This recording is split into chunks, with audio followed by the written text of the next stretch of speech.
তুমি জানো না? আও ইয়াসকুত, তুমি চুপ থাকবা, তুমি কোনো কথা বলবা না। কথা বুঝেছে? চলেন হাদিস শুনে এখন। عن ابي هريره رضي الله تعالى عنه قال আবু হুরায়রার বর্ণনা قال رسول الله صلى الله عليه وسلم আল্লাহর নবী বলেছে মান কানা ইউমিনু বিল্লাহি ওয়াল ইয়াউমিল আখির, যে ব্যক্তি আল্লাহ এবং আখিরাতের উপর বিশ্বাস স্থাপন করেছে, ফালিয়াকুল খায়রান আও লিয়াসমুত, সে যেন ভালো কথা বলে নতুবা চুপ থাকে। সে যেন ভালো কথা বলে নতুবা চুপ থাকে। হাদিসের দ্বিতীয় অংশ, ওয়ামান কানা ইউমিনু বিল্লাহি ওয়াল ইয়াউমিল আখির, যে ব্যক্তি আল্লাহ এবং আখিরাতের উপর বিশ্বাস স্থাপন করেছে, ফালা ইউযি জারা, সে যেন তার ঘরের পাশের মানুষকে কষ্ট না দেয়।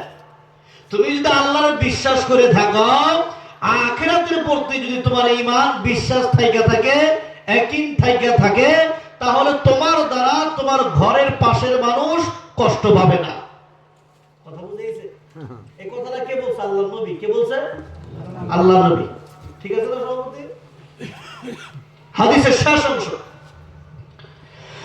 ওয়ামান কানা ইউমিনু বিল্লাহি ওয়াল ইয়াউমিল আখির,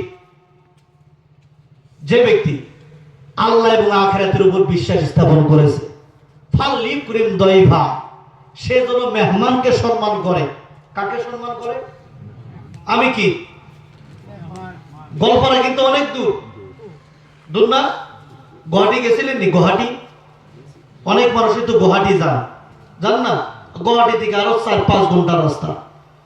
কথা বুঝেছে? অনেক এত দূর থেকে আসলাম দোয়া দেওয়ার জন্য, কিছু নেওয়ার জন্য। মজমা যদি খালি করে যান, দিলে কষ্ট পাবো না? নাই দিলে কষ্ট লাগবো না? নাই, অর্থাৎ বেশি কষ্ট দিব না।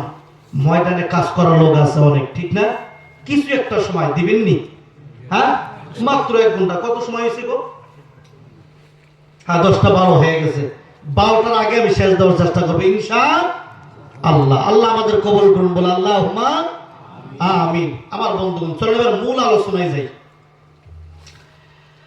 যেহেতু মসজিদের উদ্দিকে মজমা, মসজিদের ওয়াজ আগে করুন না, ঠিক না?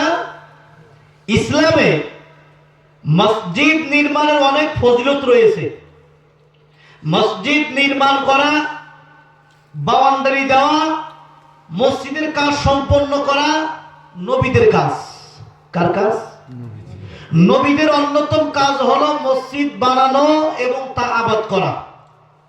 মসজিদ বানানো, তা আবাদ করা।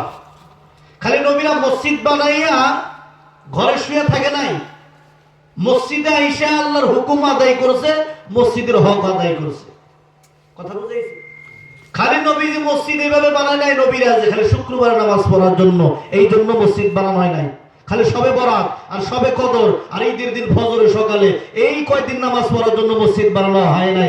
নবীরা মসজিদ বানাইছে 5 ওয়াক্ত নামাজ, সবে বরাত কর, সবে কদর কর, ঈদের দিন সকালে কর, শুক্রবার কর, সমস্ত নামাজ আদায় করার জন্য আল্লাহ নবীরা মসজিদ বানাইছে এবং মসজিদ আবাদ করছে। সুবহানাল্লাহ কইলেন না? খারাপ লাগতেছে কি? না।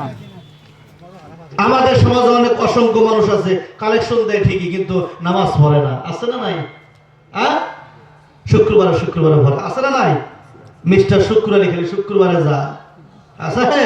মিস্টার বরাদ আলী খালি সবে বরাদে যায়, মিস্টার কদর আলী খালি সবে কদর। ঈদুমিয়া ঈদের দিনে আসলে লম্বা একটা পাগড়ি বাইন দেয়, ইমাম সাহেবের পিছনে দাঁড়ায় যায়। আছে না নাই?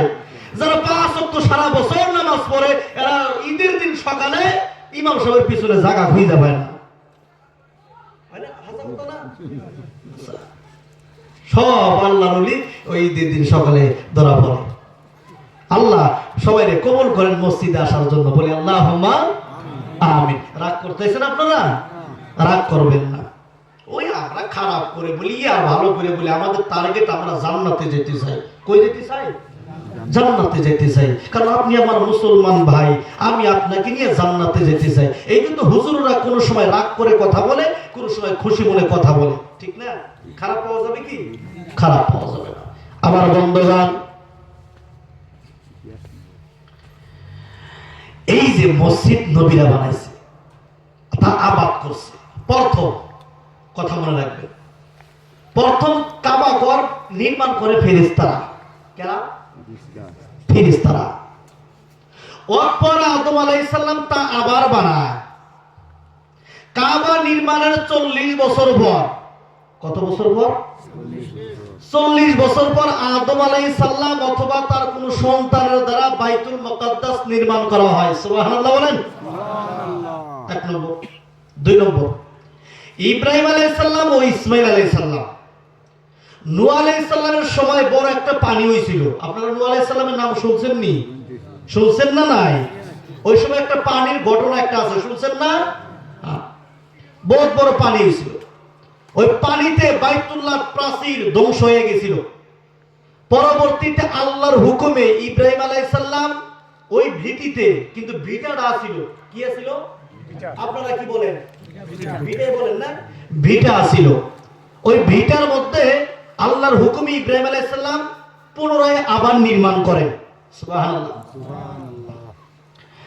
এটা আল্লাহ বলে দিয়েছে, وَإِذْ بَوَّأْنَا لِإِبْرَاهِيمَ مَكَانَ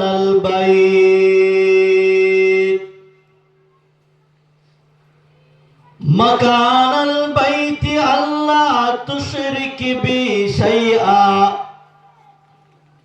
وَطَهِّرْ بَيْتِيَ لِلطَّائِفِينَ